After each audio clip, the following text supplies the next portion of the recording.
कहानियाँ गौतम बुद्ध की कहानी से आप सीखेंगे कि आप अपने जीवन में हर परिस्थिति का कैसे सामना कर सकते हैं। आप अपने मन को शांत कर सकते हैं इस गौतम बुद्ध की कहानी से। दोस्तों, हमारे जीवन में मन के बिना कुछ सलाह विचार नहीं कर सकते, इसलिए मन को शांत रखना बहुत जरूरी। मुझे आत्महत्या करने से नहीं रोकेंगे। एक बार गौतम बुद्ध अपने शिष्यों के साथ एक गांव की तरफ जा रहे थे। तभी उन्होंने देखा कि एक युवक बेहद गुस्से में पहाड़ी की तरफ जा रहा है। बुद्ध उसे देखते ही समझ गए कि या तो ये किसी की हत्या करने जा रहा है या फिर खुद आत्महत्या करने। वो युवक जैसे ही पहाड़ी से कूदने जा रहा था, गौतम बुद्ध ने तुरंत उसका हाथ पकड़कर उसे खींच लिया। ये देख उस युवक ने कहा, आप मेरा हाथ छोड़ दे, मेरा जीवन है, मैं जो चाहे इसके साथ करूं। आप मुझे मत रोकना। गौतम बुद्ध ने कहा, ठीक है, तुम चाहो तो दोबारा से कूद जाना, लेकिन पहले 10 मिनट रुक जाओ। 10-12 बार लंबी सांसें लो और अपनी हथेलियों को खोल दो, उसके बाद ही मैं तुम्हें दोबारा आत्महत्या करने दूंगा, उससे पहले नहीं। युवक बोला, आप मुझे बेकार ही इतना परेशान कर रहे हैं, मैं पहले से ही इतना परेशान हूँ, लेकिन अगर आप कहते हैं तो ठीक है, मैं 10 बार बाहर लंबी सांसें ले लेता हूँ, अपनी हथेलियां खोल देता हूँ, उसके बाद आप मुझे आत्महत्या करने से नहीं रोकेंगे। उस युवक ने अपनी आंखें बंद की, 10 बार लंबी सांसें ली, अपनी हथेलियों को खोला और फिर धीरे धीरे अपनी आंखें खोली। फिर महात्मा बुद्ध ने कहा कि ठीक है, अब तुम जा सकते हो। वो युवक पहाड़ी की तरफ गया। उसने जैसे ही कदम आगे बढ़ाए, पहाड़ी के नीचे देखा, वो देखते ही पीछे हट गया और वापस जाकर बुद्ध से बोला, आप कौन है? आपसे तेजस्वी व्यक्ति मैंने आज तक नहीं देखा, अभी मेरे साथ क्या हुआ है, क्या आप मुझे समझा सकते हैं? कुछ वक्त पहले तो मैं इस पहाड़ी से कूद जाता, लेकिन अब एक भय उत्पन्न हो गया है। बुद्ध मुस्कुराए और बोले, जब तुम पहाड़ी से कूदने वाले थे, ये पोस्ट भी पढ़े, तब तुम्हारे अंदर क्रोध था। क्रोध सोचने समझने की शक्ति को नष्ट कर देता है। हमारी बुद्धि उस वक्त काम करना बंद कर देती है। उस समय तुम फिर वो करते हो जो तुम्हारा मन कहता है। उस समय तुम क्रोधित, तुम्हारा मन एक जगह नहीं था। उस समय तुम खुद को खत्म कर देना चाहते थे।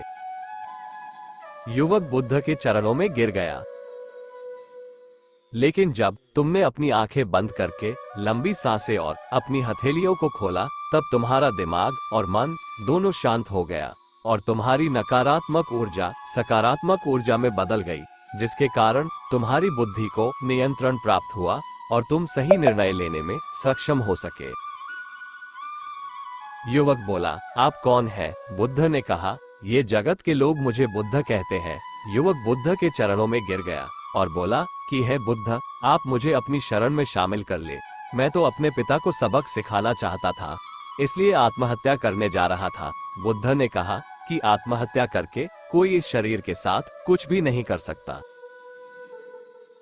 जब तक हमारे पास ये शरीर है, हम कुछ भी कर सकते हैं, लेकिन यदि ये शरीर नहीं होगा तो हम कुछ भी नहीं कर सकते। युवक कहता है, आप सही कहते हैं बुद्ध, लेकिन आप नहीं जानते, मेरे पिता ने मुझे बहुत अपमानित किया है। वो मुझे हर बात पर टोकते हैं। बचपन में वो मुझसे बेहद प्रेम करते थे। उसके बाद उन्होंने मुझे शिक्षा प्राप्त करने के लिए गुरुकुल भेज दिया। मैं हमेशा सोचता था कि मैं गहन अध्ययन करके उनका नाम रोशन करूंगा और मेरे पिता ये सब देखकर बहुत खुश होंगे। जब मैं शिक्षा पूरी करके वापस आया, तब मैंने अपने पिता को बताया कि मैंने सारे शास्त्र, वेद, उपनिषद कंठस्थ कर लिए हैं और मुझसे बड़ा ज्ञानी कोई नहीं है। तब वो खुश होने की जगह मुझसे कहते हैं कि अपने आप को ज्यादा ज्ञानी होने के भ्रम में मत डालो, ना ही खुद में अहंकार लाओ। मैं तो उन्हें दिखाना चाहता था कि मैंने कितना गहन अध्ययन किया है। मैं बड़े बड़े शास्त्रार्थ में जाने लगा। सभी मेरे ज्ञान से प्रभावित होने लगे। सभी ने मुझे महान ज्ञाता माना, लेकिन मेरे पिता ने नहीं माना। वह मेरे शास्त्रार्थ के बीच पहुंच जाते और मेरे बताए गए ज्ञान में कुछ ना कुछ कमी निकालते और सबके आगे मुझे अपमानित करते। वो मेरे साथ रहने वाले मित्रों को भी अपमानित करते थे, ये कहकर कि वो मेरा जीवन बर्बाद कर देंगे, क्योंकि वह मेरा साथ देते थे, मेरे ज्ञान की प्रशंसा करते थे। मैं समझ नहीं पा रहा था कि वह ऐसा क्यों कर रहे हैं। तब मेरे मित्रों ने मुझसे कहा, क्योंकि वो मेरे जितना ज्ञान अर्जित नहीं कर पाए, इसलिए वो मुझसे ईर्ष्या करते हैं। एक दिन मेरी उपाधियों के कारण मेरे मित्रों ने मुझे मदिरापान कराया। ये बात मेरे पिताजी को पता चल गई। वो ढूंढते ढूंढते वहां पहुंच गए और मुझे वहां सबके सामने थप्पड़ मार दिया। मुझे बहुत अपमानित महसूस हुआ। तब मैंने ये तय किया कि मुझे मेरे पिताजी को सबक सिखाना है और मैं यहाँ आत्महत्या करने आ गया, क्योंकि एक पिता के लिए इससे बड़ा सबक क्या होगा। जब वह अपने बेटे की अर्थी को उठाएंगे तब उन्हें एहसास होगा कि उन्होंने क्या गलती की है। बुद्ध मुस्कुराए और बोले, मुझे एक बताओ जो ज्ञान तुम्हें आत्महत्या करने के लिए प्रेरित करे, तो वो ज्ञान किस काम का, वो कहां से अच्छा हुआ जो तुम्हें एक गलत काम को करने से नहीं रोक पा रहा। युवक ने कहा, आप सही कहते हैं बुद्ध, अब मैं खुद अज्ञानी सा महसूस कर रहा हूँ। आप मुझे अपनी शरण में ले, मैं आपसे ज्ञान प्राप्त करना चाहता हूँ। बुद्ध ने कहा, तुम मेरे साथ 4 दिनों तक रहना और उसके बाद अपने पिताजी के पास जाना। अपने पिता के घर तुम मध्यरात्रि के बाद जाना और बिना किसी हलचल के चुपचाप भीतर जाना, तब तुम्हें जीवन का सबसे पहला ज्ञान मिलेगा।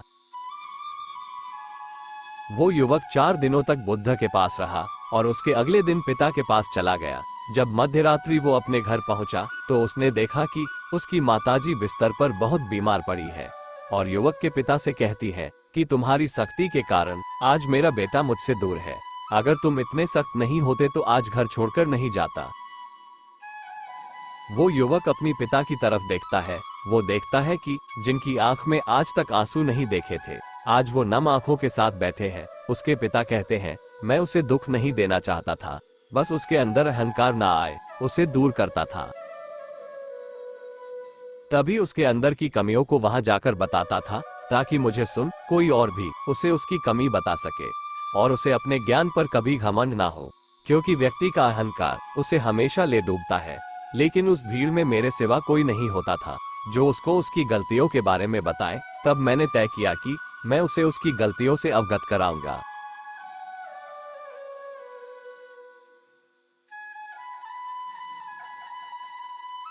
लेकिन वो मेरी ना सुनकर हमेशा अपने मित्रों की सुनता था। और एक दिन जब उसने मदिरापान किया तब मेरा दिल दुखा और तब मुझे लगा कि शायद मेरी परवरिश में कोई कमी थी।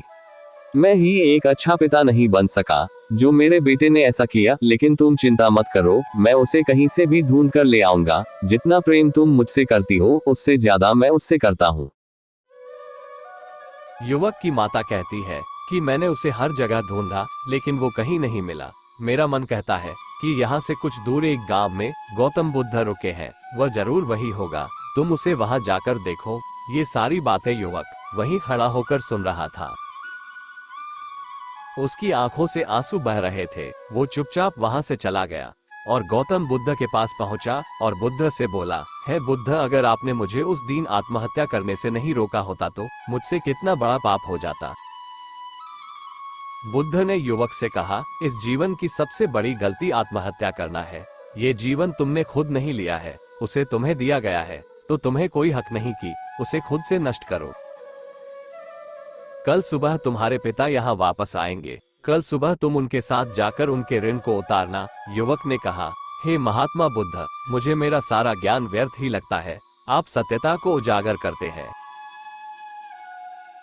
मैं आपके साथ रहकर आपसे ज्ञान प्राप्त करना चाहता हूँ। मुझे अपने संग में आप शामिल कर ले। बुद्ध ने कहा, कल सुबह जब तुम्हारे पिता आएंगे तब तुम उनसे बातचीत करना और उनसे आज्ञा लेना, और तब तुम्हें लगे कि तुम्हें ज्ञान प्राप्ति की जरूरत है तो संघ के दरवाजे सभी के लिए खुले रहते हैं। दोस्तों, आपने क्या सीखा इस कहानी से कमेंट करके जरूर बताना। धन्यवाद।